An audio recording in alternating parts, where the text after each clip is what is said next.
ಕನ್ನಡ ನ್ಯೂಸ್ಗೆ ಸ್ವಾಗತ. ನಾನು BM ಹನೀಫ್. ಇದು ಹನಿ ಟ್ರ್ಯಾಕ್, ಪ್ರಚಲಿತ ವಿದ್ಯಮಾನಗಳ ಕುರಿತ ವಿಶೇಷ ವಿಶ್ಲೇಷಣೆ. ಇವತ್ತಿನ ನಮ್ಮ ವಿಶ್ಲೇಷಣೆಯ ವಿಷಯ ಸತೀಶ್ ಜಾರಕಿಹೊಳಿ ಅವರ ಮನೆಯಲ್ಲಿ ನಡೆದಂತಹ ಡಿನ್ನರ್ ಪಾಲಿಟಿಕ್ಸ್ನ ಗುಟ್ಟೇನು. DKಶಿ ಕೆಪಿಸಿಸಿ ಅಧ್ಯಕ್ಷತೆಯನ್ನ ಬಿಟ್ಟು ಕೊಡ್ತಾರ? ಕೆಪಿಸಿಸಿ ಅಧ್ಯಕ್ಷತೆಗೆ ಹೊಸ ಹೆಸರು ಯಾವುದು?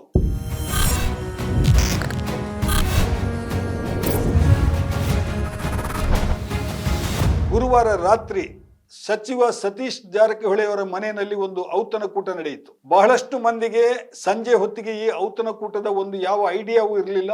ಏಕಾಏಕಿ ರಾತ್ರಿ ಈ ಔತಣಕೂಟ ನಡೆದಿದೆ. ಔತಣಕೂಟದಲ್ಲಿ ಮುಖ್ಯಮಂತ್ರಿಯವರು ಭಾಗವಹಿಸಿದ್ರು. ಜೊತೆಗೆ doctor HC Mahadevappa, doctor Parameshwar, KN Rajanna ಇವರೆಲ್ಲರೂ ಕೂಡ ಭಾಗವಹಿಸಿದ್ರು. ಸಡನ್ ಆಗಿ ಈ ರೀತಿಯ ಸಭೆ ನಡೀಬೇಕು ಅಂತ ಹೇಳಿ ಅದಕ್ಕೇನು ಕಾರಣ ಇರಬಹುದು ಎನ್ನುವಂತಹ ಕುತೂಹಲ ಇವತ್ತು ಗರಿಗೆದರಿದೆ. ಅದರಲ್ಲೂ ಕೆಪಿಸಿಸಿ ಅಧ್ಯಕ್ಷರಾಗಿರುವಂತಹ DK ಶಿವಕುಮಾರ್ ಅವರು ದೂರದ ಟರ್ಕಿಯಲ್ಲಿ ಪ್ರವಾಸದಲ್ಲಿರುವಾಗ ಸಡನ್ ಆಗಿ ಈ ಔತಣಕೂಟ ಮತ್ತು ಸಭೆ ಯಾಕೆ ನಡೆಯಿತು ಮತ್ತು ಈ ಸಭೆಯಲ್ಲಿ ಏನು ಚರ್ಚೆ ನಡೆಯಿತು ಎನ್ನುವುದು ನಿಜಕ್ಕೂ ಕುತೂಹಲದ ಸಂಗತಿಯೇ. ಸಭೆಯ ಮರುದಿನ ಇದರ ಕುರಿತು ಊಹಾಪೋಹಗಳು ದಟ್ಟವಾಗಿ ಹರಡಿವೆ. ರಾಜಕೀಯ ವಲಯದಲ್ಲಿ ಮಾತ್ರವಲ್ಲ, ಮಾಧ್ಯಮ ವಲಯದಲ್ಲಿಯೂ ಕೂಡ ಇದರ ಕುರಿತು ಬಹಳ ದೊಡ್ಡ ಚರ್ಚೆ ನಡೀತಾ ಇದೆ. ಸಭೆಯಲ್ಲಿ ಭಾಗವಹಿಸಿದವರಲ್ಲಿ ಹೆಚ್ಚಿನವರು ಅಲ್ಲಿ ಏನು ಚರ್ಚೆ ನಡೆಯಿತು ಎನ್ನುವುದರ ಬಗ್ಗೆ ಮಾತನಾಡುತ್ತಿಲ್ಲ. ಆದರೆ ಅಲ್ಲಿ ಏನು ಚರ್ಚೆ ನಡೆದಿರಬಹುದು ಅನ್ನೋದನ್ನ ಊಹೆ ಮಾಡಿದಾಗ ಬಹಳ ಮುಖ್ಯವಾಗಿ 3 ಸಂಗತಿಗಳು ಪತ್ರಕರ್ತರ ಮುಂದೆ ಬಂದಿವೆ ಮತ್ತು ಮಾಧ್ಯಮದಲ್ಲಿ ಚರ್ಚೆ ಆಗ್ತಾ ಇದೆ. ಮೊದಲನೇದು ಕೆಪಿಸಿಸಿ ಅಧ್ಯಕ್ಷರ ಬದಲಾವಣೆ. ಎರಡನೆಯ ಸಂಗತಿ ಸಚಿವ ಸಂಪುಟದ ವಿಸ್ತರಣೆ. ಮೂರನೆಯ ಸಂಗತಿ ಇನ್ನೇನು ಆಯ್ಕೆ ಆಗಬೇಕಾಗಿರುವಂತಹ ವಿಧಾನ ಪರಿಷತ್ತಿನ 4 ಸದಸ್ಯರು ಯಾರು ಅನ್ನುವಂತಹದ್ದು. ಸಾಮಾನ್ಯವಾಗಿ ಒಂದು ರಾಜಕೀಯ ವಿದ್ಯಮಾನ ನಡೆಯುವಾಗ ಅದರ ಹಿನ್ನೆಲೆಯನ್ನು ನಾವು ಗಮನಿಸಿದ್ರೆ ಸದ್ಯಕ್ಕೆ ಕಾಂಗ್ರೆಸ್ ಪಕ್ಷದ ಒಳಗಡೆ ಮುಖ್ಯಮಂತ್ರಿಯವರ ಗುಂಪು ಮತ್ತು ಉಪಮುಖ್ಯಮಂತ್ರಿ DK ಶಿವಕುಮಾರ್ ಅವರ ಗುಂಪು ಎರಡೂ ಕಡೆ ಚರ್ಚೆ ಆಗ್ತಾ ಇರುವಂತಹ ವಿಷಯ ಕೆಪಿಸಿಸಿ ಅಧ್ಯಕ್ಷರ ಬದಲಾವಣೆ. ಕೆಪಿಸಿಸಿ ಅಧ್ಯಕ್ಷರ ಬದಲಾವಣೆಗೆ ಈಗಾಗಲೇ ಗಡುವು ಮೀರಿದೆ. ಅವರಿಗೇನು ಅಧ್ಯಕ್ಷತೆಯ ಅವಧಿ ಇತ್ತು 3 ವರ್ಷದ, ಅದು ಮುಗಿದು ಆಯ್ತು. ಅದಾದ ನಂತರ ಲೋಕಸಭಾ ಚುನಾವಣೆ ಬಂತು. ಆ ಕಾರಣಕ್ಕಾಗಿ ಅವರ ಅಧ್ಯಕ್ಷತೆಯ ಅವಧಿಯನ್ನು ವಿಸ್ತರಿಸಲಾಯಿತು. ಆ ಬಳಿಕ ಬೆಳಗಾವಿಯಲ್ಲಿ ವಿಶೇಷ ಅಧಿವೇಶನ ನಡೀಬೇಕು ಅಂತ ಹೇಳಿ ಆಯಿತು. ಅದಕ್ಕೂ ಮುನ್ನ 3 ಉಪಚುನಾವಣೆಗಳು 3 ಕ್ಷೇತ್ರಗಳದ್ದು ನಡೆಯಿತು. ಇದೆಲ್ಲವೂ ಈಗ ಮುಗಿದಿದೆ. ಇದೆಲ್ಲ ಮುಗಿದ ನಂತರ ಈಗ ಇನ್ನೇನು ಪಕ್ಷಕ್ಕೆ ಹೊಸ ಕಾಯಕಲ್ಪ ಕೊಡುವಂತಹ ಒಂದು ಪರಿಸ್ಥಿತಿ ನಿರ್ಮಾಣವಾಗಿದೆ ಅನ್ನೋದು ಎಲ್ರಿಗೂ ಗೊತ್ತಿರುವಂತಹ ಸಂಗತಿ. ಬೆಳಗಾವಿಯ ಕಾಂಗ್ರೆಸ್ ಅಧಿವೇಶನದಲ್ಲಿಯೂ ಕೂಡ ಈ ವಿಷಯಕ್ಕೆ ಸಂಬಂಧಿಸಿ ಸಣ್ಣ ಮಟ್ಟಿನ ಚರ್ಚೆ ನಡೆದಿದೆ. ಬೆಳಗಾವಿಯ ವಿಶೇಷ ಅಧಿವೇಶನದಲ್ಲಿ ಮಲ್ಲಿಕಾರ್ಜುನ ಖರ್ಗೆ ಅವರು AICC ಅಧ್ಯಕ್ಷರು ಹೇಳಿದಂತಹ ಮಾತು ಏನು ಅಂತ ಹೇಳಿದ್ರೆ, ಚುನಾವಣೆಗಳೆಲ್ಲ ಮುಗೀತಾ ಬಂತು, ಇನ್ನೇನು ದೆಹಲಿಯ ಒಂದು ಚುನಾವಣೆ ಫೆಬ್ರವರಿ ತಿಂಗಳಲ್ಲಿ ನಡೀಬೇಕಿದೆ. ಅದಾದ ನಂತರ 2025ನೇ ವರ್ಷ ಇಡೀ ವರ್ಷ ನಾವು ಪಕ್ಷದ ಮರು ಸಂಘಟನೆ ಪುನಶ್ಚೇತನದ ಬಗ್ಗೆ ಬೇರೆ ಬೇರೆ ಕಾರ್ಯಕ್ರಮಗಳನ್ನು ಹಾಕಿಕೊಳ್ಳಬೇಕಾಗಿದೆ ಎನ್ನುವಂತ ಮಾತನ್ನ ಖರ್ಗೆ ಅವರು ಹೇಳಿದ್ದಾರೆ. ಡಿನ್ನರ್ ಪಾರ್ಟಿಯಲ್ಲಿ ಜಾರಕಿಹೊಳಿ ಅವರು ಆತಿಥ್ಯ ವಹಿಸಿ ಬಹಳ ಚೆನ್ನಾಗಿಯೇ ಊಟ ತಿಂಡಿ ಎಲ್ಲ ನಡೆದಿದೆ. ಆದರೆ ಮಾತುಕತೆ ಏನು ನಡೆದಿದೆ ಎನ್ನುವುದರ ಬಗ್ಗೆ ಯಾವ ಗುಟ್ಟನ್ನು ಸತೀಶ್ ಜಾರಕಿಹೊಳಿ ಅವರು ಬಿಟ್ಟುಕೊಟ್ಟಿಲ್ಲ. ಮುಖ್ಯಮಂತ್ರಿ ಅವರ ಬಳಿ ಕೇಳುವ ಪ್ರಶ್ನೆ ದೂರವೇ ಉಳಿತು. ಸಚಿವ SC ಮಹದೇವಪ್ಪ ಅವರು ಮಾತ್ರ ಮಾಧ್ಯಮದವರ ಜೊತೆಗೆ ಸಭೆಯಲ್ಲಿ ಏನು ನಡೀತು ಎನ್ನುವುದರ ಬಗ್ಗೆ 2 ಮಾತುಗಳನ್ನು ಆಡಿದ್ದಾರೆ. ಡಾಕ್ಟರ್ ಪರಮೇಶ್ವರ್ ಅವರು ಕೂಡ ಏನೂ ಮಾತನಾಡಿಲ್ಲ. ಹಾಗಿದ್ದಲ್ಲಿ ರಾಜಣ್ಣ ಅವರು ಕೂಡ ನಡುವೆ ಮಾತನಾಡಿದ್ರು. ಯಾವುದೋ ಒಂದು TV ಚಾನೆಲ್ನಲ್ಲಿ ಬಂತು. ಅವ್ರೇನು ಹೇಳಿದ್ರು ಅಂತ ಹೇಳಿದ್ರೆ, ಇಲ್ಲಪ್ಪ ನಮ್ದು ಊಟ ಬಹಳ ಚೆನ್ನಾಗಿ ಆಗಿದೆ, ದ್ರವಾಹಾರ ಸೇವನೆ ನಂತರ ನಾನು ಮಾತಾಡೋದಿಲ್ಲ, ಯಾರು ದ್ರವಾಹಾರ ಸೇವನೆ ಮಾಡಿಲ್ಲ ಅವರ ಬಳಿ ವಿಚಾರಿಸಿ ಅನ್ನುವಂಥ ಮಾತನ್ನು ಅವರು ಹೇಳಿದ್ದು ಒಂದು ಟಿವಿನಲ್ಲಿ ವರದಿ ಆಯಿತು. ನಾವು ಈ ಸುದ್ದಿಯನ್ನು ಬೆನ್ನು ಹತ್ತಿ ಹೋದಾಗ ನಮಗೆ ಸಂಬಂಧಿಸಿ ಸಿಕ್ಕಿದಂತಹ ಮಾಹಿತಿಗಳು ಬಹಳ ಕುತೂಹಲಕರವಾಗಿವೆ. DK ಶಿವಕುಮಾರ್ ಅವರು ಹೊಸ ವರ್ಷದ ಆಚರಣೆಗೆ ವಿದೇಶಕ್ಕೆ ಹೋಗಿದ್ದಾರೆ. 6ನೇ ತಾರೀಕಿನವರೆಗೆ ಅವರು ಬರೋದಿಲ್ಲ. ಅದರ ನಡುವೆ ತುರ್ತಾಗಿ ಈ ಸಭೆ ನಡೆದಿರಬೇಕು ಅಂತ ಹೇಳಿದ್ರೆ DK ಶಿವಕುಮಾರ್ ಅವರ ಕೆಪಿಸಿಸಿ ಅಧ್ಯಕ್ಷತೆಯ ಬಗ್ಗೆಯೇ ನಡೆದಿರಬೇಕು ಎನ್ನುವುದು ಕಾಂಗ್ರೆಸ್ ಪಕ್ಷದ ಉನ್ನತ ನಾಯಕರ ಒಳಗಿನ ಮಾತು. ಇದಕ್ಕೂ ಒಂದು ಕಾರಣ ಇದೆ. ಏಕಾಏಕಿ ಈ ಚರ್ಚೆ ಯಾಕೆ ಬರುತ್ತೆ ಈಗ ಅನ್ನುವಂಥದ್ದು, ಅದಕ್ಕೊಂದು ಹಿನ್ನೆಲೆ ಇದೆ. ಬೆಳಗಾವಿಯಲ್ಲಿ ಏನು ಕಾಂಗ್ರೆಸ್ನ ಮಹಾಧಿವೇಶನ ನಡೆಯಿತು, ಆ ಮಹಾಧಿವೇಶನವನ್ನ ಬಹಳ ಭರ್ಜರಿಯಾಗಿ ನಡೆಸಿಕೊಟ್ಟವರು ಕೆಪಿಸಿಸಿ ಅಧ್ಯಕ್ಷರಾದಂತಹ ಮತ್ತು ಉಪಮುಖ್ಯಮಂತ್ರಿಗಳಾದಂತಹ DK ಶಿವಕುಮಾರ್. ಸಾಮಾನ್ಯವಾಗಿ ಅಥವಾ ಸಹಜವಾಗಿ ನಾವು ಹೇಳೋದಾದ್ರೆ, ಯಾವುದೇ ಒಂದು ಜಿಲ್ಲೆಯಲ್ಲಿ ಪಕ್ಷದ ಕಾರ್ಯಕ್ರಮ ನಡೀಬೇಕಾದ್ರೆ ಆ ಜಿಲ್ಲೆಯ ಜಿಲ್ಲಾ ಉಸ್ತುವಾರಿ ಸಚಿವರು ಹೆಚ್ಚಿನ ನಿಗಾ ವಹಿಸಿ ಅವರೇ ಪೂರ್ತಿ ಜವಾಬ್ದಾರಿಯನ್ನು ವಹಿಸಿಕೊಳ್ಬೇಕು. ಅದರ ಅರ್ಥ ಬೆಳಗಾವಿಯಲ್ಲಿ ನಡೆಯುವಂತಹ ಒಂದು ಮಹಾಧಿವೇಶನ ಏನಿದೆ ಅದು ನಡೆಯಬೇಕು ಅಂತ ಹೇಳಿ ಆದರೆ ಅದಕ್ಕೆ ಬಹಳ ವ್ಯವಸ್ಥಿತವಾದಂತಹ ಒಂದು ಕಾರ್ಯಕ್ರಮವನ್ನು ರೂಪಿಸಿ ಎಲ್ಲವನ್ನು ವ್ಯವಸ್ಥೆ ಮಾಡಬೇಕಾಗಿದ್ದವರು ಸತೀಶ್ ಜಾರಕಿಹೊಳಿ ಅವರು, ಬೆಳಗಾವಿಯ ಉಸ್ತುವಾರಿ ಸಚಿವರು. ಆದರೆ ಇಲ್ಲಿ ಹಾಗಾಗಿಲ್ಲ. ಡಿ ಕೆ ಶಿವಕುಮಾರ್ ಖುದ್ದಾಗಿ ಎಲ್ಲ ಉಸ್ತುವಾರಿಯನ್ನು ತಾವೇ ವಹಿಸಿಕೊಂಡ್ರು.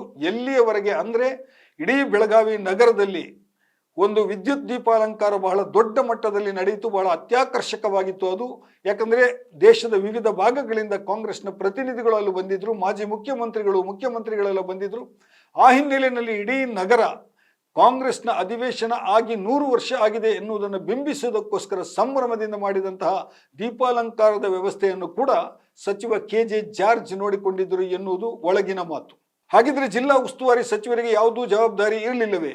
ಇತ್ತು, ಇಲ್ಲ, ಎರಡೂ ಉತ್ತರ ಕಾಂಗ್ರೆಸ್ ವಲಯದಿಂದ ನಮಗೆ ಸಿಗ್ತದೆ. ಇದು ಮೊದಲನೇ ಕಾರಣ. ಎರಡನೇ ಕಾರಣ ಏನು ಅಂತ ಹೇಳಿದ್ರೆ, ಇತ್ತೀಚೆಗೆ ನಡೆದಂತಹ ಸಚಿವೆ ಲಕ್ಷ್ಮೀ ಹೆಬ್ಬಾಳ್ಕರ್ ವರ್ಸಸ್ ಬಿಜೆಪಿಯ ನಾಯಕ CT ರವಿ ನಡುವಣ ವಾಗ್ಯುದ್ಧ. ವಿಧಾನ ಪರಿಷತ್ತಿನಲ್ಲಿ ಏನು ಈ ವಾಗ್ಯುದ್ಧ ನಡೆಯಿತು, ಅದರ ಪ್ರತಿಧ್ವನಿ ಬಳಿಕ 1 ವಾರಗಳ ಕಾಲ ಬೆಳಗಾವಿ ಮಾತ್ರವಲ್ಲ ಇಡೀ ಕರ್ನಾಟಕದ ಎಲ್ಲ ಜಿಲ್ಲೆಗಳಲ್ಲೂ ಪ್ರತಿಧ್ವನಿಸಿತು. ಈ ಸಂದರ್ಭದಲ್ಲಿ ಬೆಳಗಾವಿಯ ಆಡಳಿತದ ಮೇಲೆ ಬಹಳ ದೊಡ್ಡ ನಿಯಂತ್ರಣವನ್ನು ಸಾಧಿಸಿ ಪ್ರತಿಯೊಂದನ್ನು ಕೂಡ ನೇರವಾಗಿ ನಿರ್ವಹಿಸಿದವರು ಉಪಮುಖ್ಯಮಂತ್ರಿ DK ಶಿವಕುಮಾರ್. ಅಧಿಕಾರಿಗಳು ಕೂಡ ಬೆಳಗಾವಿಯಲ್ಲಿ ಎಷ್ಟರ ಮಟ್ಟಿಗೆ ಹೆದರಿದ್ದಾರೆ ಅಂದರೆ, ಮುಖ್ಯಮಂತ್ರಿಯವರು ಮಾತಾಡ್ತಾ ಇಲ್ಲ, ಪೊಲೀಸ್ ಇಲಾಖೆಯ ಮುಖ್ಯಸ್ಥರಾಗಿರುವಂತಹ ಗೃಹ ಸಚಿವರು ಮಾತಾಡ್ತಾ ಇಲ್ಲ, ಆದರೆ DK ಶಿವಕುಮಾರ್ ಅವರು ಎಲ್ಲವನ್ನೂ ಮಾತಾಡ್ತಾ ಇದ್ದಾರೆ, ಎಲ್ಲರ ಜೊತೆಗೆ ಮಾತಾಡ್ತಾ ಇದ್ದಾರೆ, ಎಲ್ಲವನ್ನು ತಮ್ಮ ನಿಯಂತ್ರಣದಲ್ಲೇ ನಡೆಸ್ತಾ ಇದ್ದಾರೆ ಎನ್ನುವಂತಹ ಮಾತು ಆವಾಗ ಬಂತು. ಅಂದ್ರೆ ಬೆಳಗಾವಿಯ ಉಸ್ತುವಾರಿ ಸಚಿವರು ಏನಿದ್ದಾರೆ ಅವರಿಗೂ ಕೂಡ ಗೊತ್ತಿಲ್ಲದ ರೀತಿಯಲ್ಲಿ, ಪೊಲೀಸರ ವರ್ಗಾವಣೆಗೆ ಸಂಬಂಧಿಸಿ ಗೃಹ ಸಚಿವರಿಗೂ ಕೂಡ ಗೊತ್ತಿಲ್ಲದ ರೀತಿಯಲ್ಲಿ ಈ ವಿದ್ಯಮಾನಗಳು ನಡೆದದ್ದು ಸಹಜವಾಗಿಯೇ ಸತೀಶ್ ಜಾರಕಿಹೊಳಿ ಅವರ ಮನಸ್ಸಿನಲ್ಲಿ ಹಲವಾರು ಸಂಶಯಗಳನ್ನು ಹುಟ್ಟು ಹಾಕಿದೆ ಮತ್ತು ಸ್ವಲ್ಪ ಮಟ್ಟಿಗೆ ಅವರು ಸಿಟ್ಟಿಗೆದ್ದಿದ್ದಾರೆ ಕೂಡ. ಈ ಸಿಟ್ಟಿನ ಪ್ರತಿಧ್ವನಿಯೇ ಅಥವಾ ಪ್ರತಿಬಿಂಬವೇ ರಾತ್ರಿ ನಡೆದಂತಹ ಡಿನ್ನರ್ ಪಾಲಿಟಿಕ್ಸ್ ಅಂತ ನಾವು ಹೇಳ್ಬೋದು.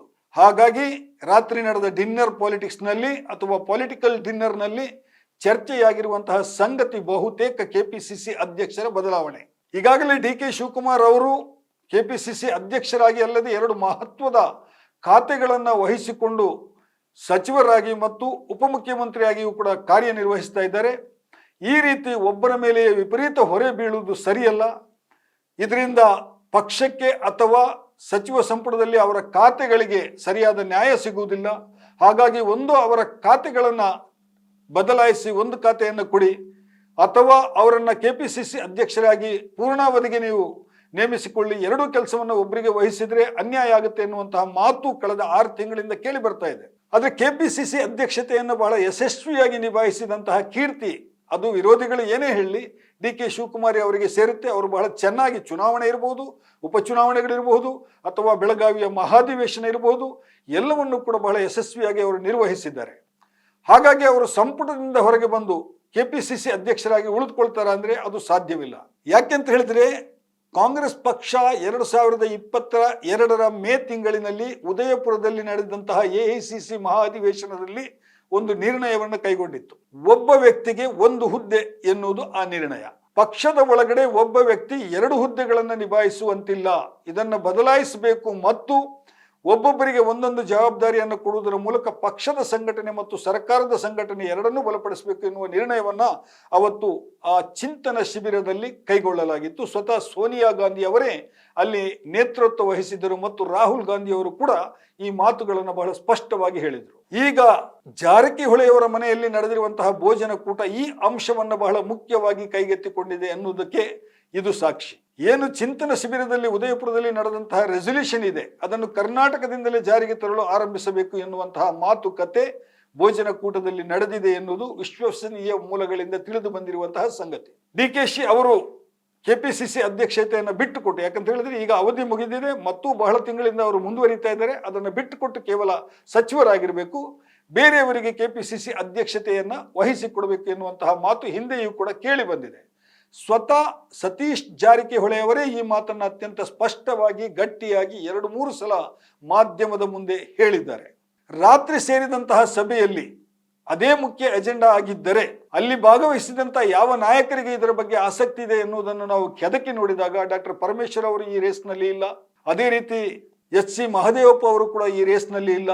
ಅವರಿಬ್ರು ಕೂಡ ಸಂಪುಟದಲ್ಲಿ ಬಹಳ ದೊಡ್ಡ ಹುದ್ದೆಯನ್ನು ನಿರ್ವಹಿಸ್ತಾ ಇದ್ದಾರೆ. ಆದರೆ KN ರಾಜಣ್ಣ ಅವರು ಕೂಡ ಹಿಂದೆ ಒಮ್ಮೆ ಈ ಮಾತನ್ನ ಹೇಳಿದ್ದುಂಟು, KPCC ಅಧ್ಯಕ್ಷತೆ ಬದಲಾವಣೆ ಆಗುವುದಾದರೆ ನಾನು ಕೂಡ ಒಬ್ಬ ಅಭ್ಯರ್ಥಿ ಅನ್ನುವಂಥ ಮಾತನ್ನು ಅವರು ಹೇಳಿದ್ರು. ನಿನ್ನೆ ರಾತ್ರಿಯ ಸಭೆಯಲ್ಲಿ ಸತೀಶ್ ಜಾರಕಿಹೊಳಿ ಅವರು ಇದ್ರು ಮತ್ತು ರಾಜಣ್ಣ ಅವರು ಕೂಡ ಇದ್ರು.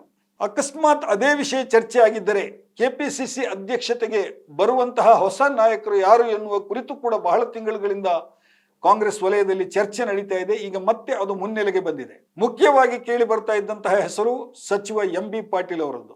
ಅದೇ ರೀತಿ ಇನ್ನೊಂದು ಹೆಸರು ಕೇಳಿ ಬರ್ತಾ ಇರೋದು ಸಚಿವ ಈಶ್ವರ ಖಂಡ್ರೆ ಅವರದ್ದು. MB ಪಾಟೀಲ್ ಅವರ ಹೆಸರು ಈ ಹಿಂದೆಯೂ ಕೂಡ ಕೇಳಿ ಬಂದಿತ್ತು. ಹಿಂದೆ 3 ವರ್ಷಗಳ ಹಿಂದೆ 4 ವರ್ಷಗಳ ಹಿಂದೆ ಏನು DK ಶಿವಕುಮಾರ್ ಅವರು ಕೆಪಿಸಿಸಿ ಅಧ್ಯಕ್ಷತೆಗೆ ಆಯ್ಕೆಯಾಗ್ತಾರೆ ಎನ್ನುವ ಸುದ್ದಿ ಇತ್ತು. ಆ ಸಂದರ್ಭದಲ್ಲಿ ಅವರಿಗೆ ಪ್ರಮುಖ ಪ್ರತಿಸ್ಪರ್ಧೆಯನ್ನು ಒಡ್ಡಿದ್ದು ಇದೇ MB ಪಾಟೀಲ್ ಅವರ ಹೆಸರು. ಸ್ವತಃ ಮುಖ್ಯಮಂತ್ರಿ ಸಿದ್ದರಾಮಯ್ಯ ಅವರೇ MB ಪಾಟೀಲ್ ಅವರನ್ನು ಕೆಪಿಸಿಸಿ ಅಧ್ಯಕ್ಷತೆಗೆ ತರಬೇಕು ಎನ್ನುವಂತಹ ರೀತಿಯಲ್ಲಿ ಮುತುವರ್ಜಿ ವಹಿಸಿ ಪ್ರಯತ್ನಗಳನ್ನು ಮಾಡಿದ್ರು. ಆದರೆ ಆ ಸಂದರ್ಭದಲ್ಲಿ ಅದು ಸಕ್ಸಸ್ ಆಗಲಿಲ್ಲ. ಈಗ ಮತ್ತೆ ಸಿದ್ದರಾಮಯ್ಯ ಅವರಿಗೆ ಆಯ್ಕೆ ಬಿಟ್ರೆ MB ಪಾಟೀಲ್ ಅವರೇ ಅವರ ಆಯ್ಕೆ ಎನ್ನುವುದು ಕಾಂಗ್ರೆಸ್ನ ವಲಯದಲ್ಲಿ ದಟ್ಟವಾಗಿ ಕೇಳಿ ಬರ್ತಾ ಇರುವಂತಹ ಮಾತು. ಆದರೆ MB ಪಾಟೀಲ್ ಅವರು ಸಚಿವ ಸ್ಥಾನವನ್ನು ತ್ಯಜಿಸಿ ಕೆಪಿಸಿಸಿ ಅಧ್ಯಕ್ಷತೆಯನ್ನು ವಹಿಸಿಕೊಳ್ತಾರೆ ಎನ್ನುವಂತಹ ಪ್ರಶ್ನೆಯನ್ನು ಕೇಳಿದ್ರೆ MB ಪಾಟೀಲರ ಆಪ್ತರ ವಲಯಗಳ ಮಾತನ್ನೇ ನಂಬುವುದಾದರೆ ಅವರು ಅದಕ್ಕೆ ಸಿದ್ಧರಿಲ್ಲ. ಹಾಗಿದ್ರೆ ಇನ್ನೊಂದು ಹೆಸರು ಬರುವಂತಹದ್ದು ಈಶ್ವರ ಖಂಡ್ರೆ ಅವರದು. ಲಿಂಗಾಯತ ಸಮುದಾಯದವರೇ ಮುಂದಿನ ಕೆಪಿಸಿಸಿ ಅಧ್ಯಕ್ಷರಾಗ್ತಾರೆ ಅಂತ ಕಾಂಗ್ರೆಸ್ನ ಬಹುತೇಕ ಲಿಂಗಾಯತ ನಾಯಕರು ಇವತ್ತು ಗಟ್ಟಿಯಾಗಿ ಹೇಳ್ತಾ ಇದ್ದಾರೆ. ಆದ್ರೆ DK ಶಿವಕುಮಾರ್ ಅವರ ಆಪ್ತರ ಮಾತುಗಳನ್ನು ನಾವು ಕೇಳುವುದಾದರೆ ಅವರು ಹೇಳುವ ಮಾತು ಬೇರೆ ಇದೆ. ಖಂಡಿತವಾಗಿಯೂ ಸಿದ್ದರಾಮಯ್ಯ ಅವರು ಲಿಂಗಾಯತ ಸಮುದಾಯದ ಯಾರನ್ನೂ ಕೂಡ ಕೆಪಿಸಿಸಿ ಅಧ್ಯಕ್ಷತೆಗೆ ಮುಂದೂಡುವುದಿಲ್ಲ. ಅವರ ಮನಸ್ಸಿನಲ್ಲಿ ಹಿಂದುಳಿದ ವರ್ಗದ ಇನ್ನೊಬ್ಬರು ಯಾರಾದರೂ ಕೆಪಿಸಿಸಿ ಅಧ್ಯಕ್ಷತೆಯನ್ನು ವಹಿಸಬೇಕನ್ನುವಂತಹ ಮಾತು ಇದೆ. ಈ ಹಿನ್ನೆಲೆಯಲ್ಲಿ ಸತೀಶ್ ಜಾರಕಿಹೊಳಿ ಅವರಿಗೂ ಕೂಡ ಅವರು ಬೆಂಬಲ ನೀಡಬಹುದು ಎನ್ನುವಂತಹ ಮಾತನ್ನ DKಶಿ ಆಪ್ತರು ಹೇಳ್ತಾ ಇದ್ದಾರೆ. ಆದ್ರೆ ರಾಜಕೀಯ ಲೆಕ್ಕಾಚಾರಗಳನ್ನ ನಾವು ನೋಡಿದಾಗ ಈ ಮಾತು ನಿಜ ಅಲ್ಲ ಅಂತ ಹೇಳಿ ಅನಿಸ್ತದೆ. ಯಾಕೆಂತ ಹೇಳಿದ್ರೆ ಕರ್ನಾಟಕದ 2 ಬಹುಮುಖ್ಯ ಸಮುದಾಯಗಳಲ್ಲಿ ಒಂದಾದಂತಹ ಲಿಂಗಾಯತರ ಮತವನ್ನ ಸಾಧ್ಯವಾದಷ್ಟು ಹೆಚ್ಚು ಮಟ್ಟಿಗೆ ಪಡೆದದ್ದರಿಂದಲೇ ಕಾಂಗ್ರೆಸ್ ಅಧಿಕಾರಕ್ಕೆ ಬಂದಿದೆ ಎನ್ನುವುದು ಎಲ್ರಿಗೂ ಗೊತ್ತಿರೋದ್ರಿಂದ ಬಹುತೇಕ ಲಿಂಗಾಯತ ಸಮುದಾಯಕ್ಕೆ ಈ ಹುದ್ದೆ ಹೋಗ್ತದೆ. ಅಲ್ಲಿಯೇ ಕೇಳಿ ಬರುತ್ತಾ ಇರುವಂತಹ ಇನ್ನೊಂದು ಹೆಸರು ಅಕಸ್ಮಾತ್ ಖಂಡ್ರೆ ಅವರು ಅವರ ಆಯ್ಕೆಗೆ ಮಲ್ಲಿಕಾರ್ಜುನ ಖರ್ಗೆ ಅವರು ಒಪ್ಪಿಗೆ ನೀಡಲಿಲ್ಲ ಎಂದಾದಲ್ಲಿ ಬಿಜಾಪುರ ಜಿಲ್ಲೆಯ ಇನ್ನೊಬ್ಬ ಹಿರಿಯ ಕಾಂಗ್ರೆಸ್ಸಿಗರಾದಂತಹ CS ನಾಡಗೌಡ, ಅಪ್ಪಾಜಿ ನಾಡಗೌಡ ಅವರು ಕೆಪಿಸಿಸಿ ಅಧ್ಯಕ್ಷತೆಯನ್ನು ವಹಿಸಿಕೊಳ್ಬಹುದು ಎನ್ನುವಂತಹ ಮಾತು ಪಕ್ಷದ ವಲಯದಲ್ಲಿ ಕೇಳಿ ಬರ್ತಾ ಇದೆ. DKಶಿ ಅವರು ಬೆಂಗಳೂರಿನಲ್ಲಿ ಇಲ್ಲದಿರುವಂತಹ ಸಂದರ್ಭವನ್ನೇ ಗಮನಿಸಿ ಒಂದು ಚರ್ಚೆ ನಡೆದಿದೆ. ಅಂದ್ರೆ ಇದೇ ವಿಷಯಕ್ಕೆ ಸಂಬಂಧಿಸಿ ಚರ್ಚೆ ನಡೆದಿದೆ ಎನ್ನುವುದು ಕಾಂಗ್ರೆಸ್ಸಿನ ಬಹುತೇಕ ವಲಯಗಳು ಇವತ್ತಿಗೂ ಕೂಡ ಪಿಸುಗುಡ್ತಾ ಇರುವಂತಹ ವಿಚಾರ. ಆದ್ರೆ ಇಲ್ಲಿ ಇನ್ನೊಂದು ಸಮಸ್ಯೆ ಬರುತ್ತೆ. ಉದಯಪುರದಲ್ಲಿ ನಿರ್ಣಯವನ್ನೇನೋ ತೆಗೆದುಕೊಂಡಾಗಿದೆ. ಆ ನಿರ್ಣಯಕ್ಕೆ ಈಗ 2.5 ವರ್ಷ 3 ವರ್ಷಗಳಾಗ್ತಾ ಬಂತು. ಈಗ ಈ ನಿರ್ಣಯ ಜಾರಿಗೆ ಬರುವುದಾದರೆ ಆರಂಭದಲ್ಲೇ ಮಲ್ಲಿಕಾರ್ಜುನ ಖರ್ಗೆ ಅವರಿಂದಲೇ ಇದು ಜಾರಿಗೆ ಬರಬಹುದಾ, ಬರಬೇಕಲ್ವಾ ಎನ್ನುವಂತಹ ಪ್ರಶ್ನೆಯೂ ಕೂಡ ಪಕ್ಷದ ಮುಂದೆ ಇದೆ. ಮಲ್ಲಿಕಾರ್ಜುನ ಖರ್ಗೆ ಅವರು ಒಂದು ಕಡೆ AICC ಅಧ್ಯಕ್ಷರಾಗಿ ಕಾರ್ಯನಿರ್ವಹಿಸ್ತಾ ಇದ್ದಾರೆ, ಇನ್ನೊಂದು ಕಡೆ ರಾಜ್ಯಸಭೆಯಲ್ಲಿ ಪಕ್ಷದ ನಾಯಕರಾಗಿಯೂ ಕೂಡ ಕಾರ್ಯನಿರ್ವಹಿಸ್ತಾ ಇದ್ದಾರೆ. ಈ 2 ಹುದ್ದೆಗಳಲ್ಲಿ ಯಾವುದಾದ್ರು ಒಂದನ್ನು ಅವರು ಇಟ್ಟುಕೊಂಡು ಇನ್ನೊಂದನ್ನು ಬಿಟ್ಟುಕೊಟ್ಟು ಅದನ್ನ ಮುಂದೆ ಪಕ್ಷ ಅನುಸರಿಸಬೇಕು ಎನ್ನುವಂತಹ ಮಾತು ಅವರ ಕಡೆಯಿಂದ ಬರ್ತಾ ಎನ್ನುವುದನ್ನು ಕೂಡ ನಾವು ಕುತೂಹಲದಿಂದ ಕಾಯ್ತಾ ಇರಬೇಕಾಗತ್ತೆ. ಅದೇನೇ ಇರಲಿ, ಈ ಸಡನ್ ಡಿನ್ನರ್ ಪಾಲಿಟಿಕ್ಸ್ನ ಬಹಳ ಮುಖ್ಯ ಉದ್ದೇಶ ಕೆಪಿಸಿಸಿ ಅಧ್ಯಕ್ಷ ಹುದ್ದೆಯಿಂದ DK ಶಿವಕುಮಾರ್ ಅವರನ್ನು ಕೆಳಗಿಳಿಸುವುದೇ ನಿಸ್ಸಂಶಯ ಎಂಬುದಾಗಿ ಕಾಂಗ್ರೆಸ್ನ ಬಹುತೇಕ ನಾಯಕರು ಮತ್ತು ಕಾರ್ಯಕರ್ತರು ಈಗ ಗಟ್ಟಿಯಾಗಿ ಹೇಳ್ತಾ ಇದ್ದಾರೆ. ಇದು ಇವತ್ತಿನ ಹನಿ ಟ್ರ್ಯಾಕ್. ಮುಂದಿನ ಹನಿ ಟ್ರ್ಯಾಕ್ ಹೊಸ ವಿಷಯದೊಂದಿಗೆ ಮತ್ತೆ ಸೇರೋಣ. ನಮಸ್ಕಾರ.